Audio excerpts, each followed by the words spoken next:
Some games take so long to come out that all the interest in them has fizzled out. Others, meanwhile, release in such a poor state that people go elsewhere for their entertainment. The entries in this list fall into either category, but what unites them is that their potential audience largely disappeared. Though looking at them now, they're frankly decent games at the very least, and in some cases, underappreciated classics. I'm Cy for WhatCulture.com, and these are 10 video games you gave up on that are actually great. Number 10, The Last Guardian. Shadow of the Colossus is one of the most celebrated titles in gaming history. Its approach to both gameplay and story, and what ties them together, has influenced so many releases in its wake. As such, Japan Studios' follow-up, The Last Guardian, seemed like it had the potential to be just as huge. Originally revealed as a PlayStation 3 title in 2009, the game took 7 years before it hit store shelves for the PS4. By this time, any hype from the initial reveals had absolutely died down to a simmer. Everything was exacerbated by the departure from Sony of lead developer Fumito Ueda. Despite Sony reassuring consumers that the auteur was still lead on the project, Ueda had described his departure as coming from feeling a sense of crisis which made players uneasy. Whilst it's hard to argue that parts of The Last Guardian didn't already feel outdated on release, it doesn't mean that the game was bad by any means. In fact, 2016 was a year of solid action-packed FPS titles such as Overwatch, Battlefield 1 and the Doom reboot, to name a few, so The Last Guardian still managed to find its space as a slower-paced, more thoughtful experience. The game holds favourable reviews on Metacritic from both critics and consumers, it's just that it's simply undersold terribly. Number 9, No Man's Sky. Now, there are strong arguments to be made about false advertising and not patting developers on the back for eventually getting their games where they needed to be on release. Still, the fact of the matter is that No Man's Sky has clawed its way back from certain doom. Hello Games' spacefaring adventure title promised some pretty hefty things, including a massive universe littered with an unthinkable number of procedurally generated planets that could be explored alongside friends. However, the planets were all pretty uniform, the ships you could pilot were boring, and the promised multiplayer seemed to be removed right at the last moment. There was simply very little to do. And yet, No Man's Sky may be the poster child for games being supported long after their release. In the 7 years since, the game has had multiple free patches every year that have included hosts of new content, bringing it in line with the original vision for the title, and beyond that by several milestones. To really hit home, the game was tagged on Steam with mostly negative reviews on its debut in 2016, but by September 2021, the developers had turned this around to 70% positive reviews. Number 8, Advance Wars 1+2 Reboot Camp. Advance Wars first came to the West in 2003 and brought a puzzling little military strategy concept to the Game Boy Advance. Being one of Nintendo's most niche franchises, standing in the shadows of Mario and Link, ultimately led to the last game in the series being 2008's Days of Ruin, or Dark Conflict in Europe. As such, fans were relieved to see the two original GBA titles announced for Switch in July 2021 as the awkwardly titled Advance Wars 1+2 Reboot Camp. Just a month before release, however, Nintendo decided to put the game on ice indefinitely due to the 2022 Russian invasion of Ukraine. Fans, even the most understanding ones, got a little impatient as the delay for a surely completed game took over a year to pass by. Thankfully, Reboot Camp was well received due to its abundance of content that has been reinvigorated and polished to perfection. The package never loses sight of what made the originals great, retaining both its charm and level of challenge. At the time of speaking, the game hasn't been out long enough to know how it's fared sales-wise. Unfortunately for a C-tier franchise, it was already fighting an uphill battle, but over a year of delays can certainly hurt potential interest. Number 7, Sea of Thieves. Under Nintendo's contracts, Rare were one of the most respected developers in the industry. After signing with Microsoft, that reputation began to slip fast. The legendary Rare working on games for a failing gimmicky peripheral just felt like a total waste, and key staff members left the company fast. As such, Sea of Thieves was Rare's real chance for a comeback. This high-sea exploring pirate adventure looked at the state of multiplayer online titles and sought to inject the genre with something unique. After a delay, the game finally released in 2018, and as an always online world, Sea of Thieves encountered the common but no less dreaded server issues. Furthermore, when players did finally get into the game, many of them found themselves eventually asking, well, what is there to do, and began to move on to something else. A thoughtful roadmap kept the core audience engaged and convinced players to return in a year's time when the content and progression system system was much deeper. Since then, Sea of Thieves has only gone from strength to strength. Now, if a player was to jump in, they'd find a game fit to burst with experiences from random encounters with ghost ships to story-driven adventures, as well as pretty impressive crossovers with the likes of Pirates of the Caribbean. Number 6. Shenmue 3. Shenmue holds an interesting place in history as a niche gem touchstone that has had an understated impact on storytelling in gaming, as well as helping to popularize quick-time events. After nearly 2 decades since the second game, a third title finally arrived, partially by way of a crowdfunding project. So not only did Shenmue 3 have to contend with an 18-year wait and the grand expectations associated with it, but also unfortunately mixed reviews upon release. Some outlets called the game samey and outdated, but in a way this was the entire point. How does one update a series so rooted in gaming's DNA at the turn of the millennium to modern standards? And is that what fans really want? Instead of teething its way through something new, Shenmue 3 is a loving nostalgic callback to the Dreamcast classics in a way that almost feels like no time has passed at all. Sure, despite all that time, the threequel doesn't actually wrap up all the loose plot threads and even has the gall to end on a cliffhanger. Still, taken at face value, there's a lot to like about Shenmue 3. The franchise is somewhat divisive and has a reputation for being obtuse in its slow and relaxed nature, but if you enjoyed Shenmue's past, there was no reason to write off the follow-up. Number 5. Fallout 76. The concept of exploring the post-apocalyptic wasteland and coming into contact with other players doing the same was strong enough that Fallout 76 made too much sense not to do. However, the game infamously had one of the most negative reactions within the last decade. On launch, it had infinitely more bugs than it had things to actually do. There weren't even NPCs or really much in the way of quests. With that in mind, many players expected Fallout 76 to become a game that Bethesda washed their hands of quickly, but that's not what happened at all. The team maintained their commitment to updating and improving the experience, completely overhauling the leveling system, fleshing out the world and supplying story-driven content, and peppering in tons of quality of life improvements, all for free. The numbers don't lie. At the end of last year, the company revealed that Fallout 76 had climbed to 13.5 million players lifetime total, meaning new people are continuously trying it out. The game currently holds a sturdy average of about 8,000 concurrent players who enjoy what it's become. And yes, that number is never going to set the world on fire, but it's a lot better than the game becoming the empty wasteland most predicted at launch. Number 4. Prey 2006. 3D Realms were once a key figure in the first-person shooter genre, having published id Software's Wolfenstein 3D and developed their own Duke Nukem 3D. As such, they were a name to watch, and their next foray into the FPS was sure to push the genre forwards yet again. Early looks at Prey during the late 1990s repeatedly impressed. It had a strong sense of style and some eye-watering visuals for the time, especially in regards to its portal feature that rendered 2 areas and stitched them together seamlessly. But Prey was trapped in development hell for years, constantly stopping and starting and even being restarted. The issue here is that in all the time 3D Realms agonized over Prey, the FPS genre was evolving, with games like Medal of Honor and Call of Duty coming and making their mark. When Prey finally released in 2006, it was considered a financial success, but its sales figures were dwarfed by its contemporaries. Simply put, the industry had moved on. That being said, Prey still offered a lot of its own flavour with its unique portal and gravity-defying features, stellar level design and gorgeous world building. When other shooters were starting to fight over who was the biggest and the grandest, Prey offered a low-key atmospheric tale that has seen it become a cult classic. Number 3. Star Wars Battlefront 2. One way to make waves throughout the gaming industry is to simply release a product of unanimously agreed high quality. Another, of course, is to do something so controversial that you are all the news cycles can talk about. When the beta for Star Wars Battlefront 2 released in 2017, it gave a startling insight into the loot box heavy systems of the game. Players, even those who had shelled out for deluxe editions, would have to make the choice between spending even more money or grinding for 40 hours to unlock a single hero character. Even as EA disabled microtransactions days before release, Battlefront 2 had a pretty strong stink about it for a long time. But somehow, despite this, when the publisher announced the game's support would be ending in 2020, some diehard fans even took to making petitions to ask for more. That is a head-spinning turnaround. And in all fairness, it wasn't like Battlefront 2 wasn't fun from the get-go. Over the years, EA tweaked the game's reward systems away from being totally contemptuous, while adding tons of maps, skins, and content that celebrated different eras of the space opera saga.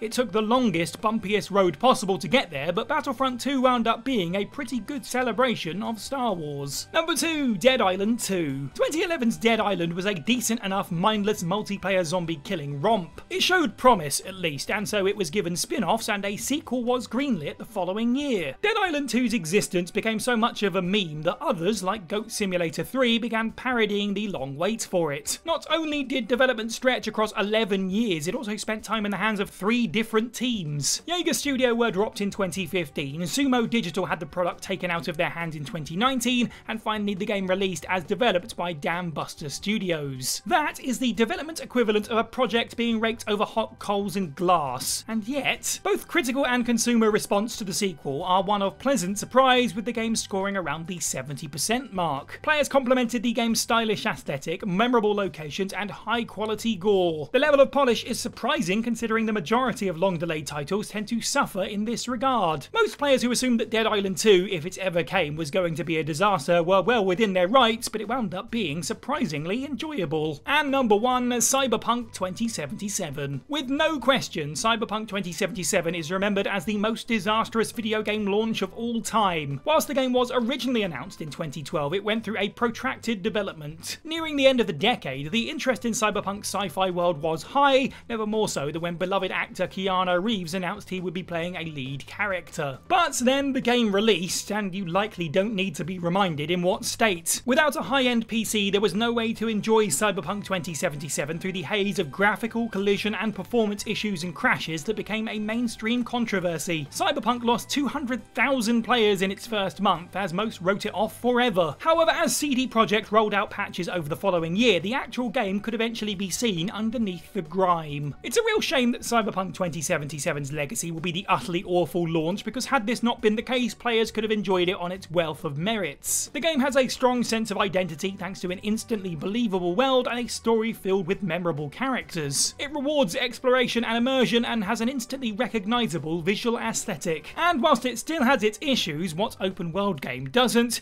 it's now a brilliant addition to the Western action RPG genre. And that's the list. Let us know what you thought of this video down in the comments below. Which of these video games did you give up on, and would you consider giving any of them a second try? Of course, let us know of any others that would fit within this theme. Make sure you like this video, share it with your friends, subscribe and hit that notification bell. You can head over to WhatCulture.com for more content every day. I've been Cy for WhatCulture, and have a good week.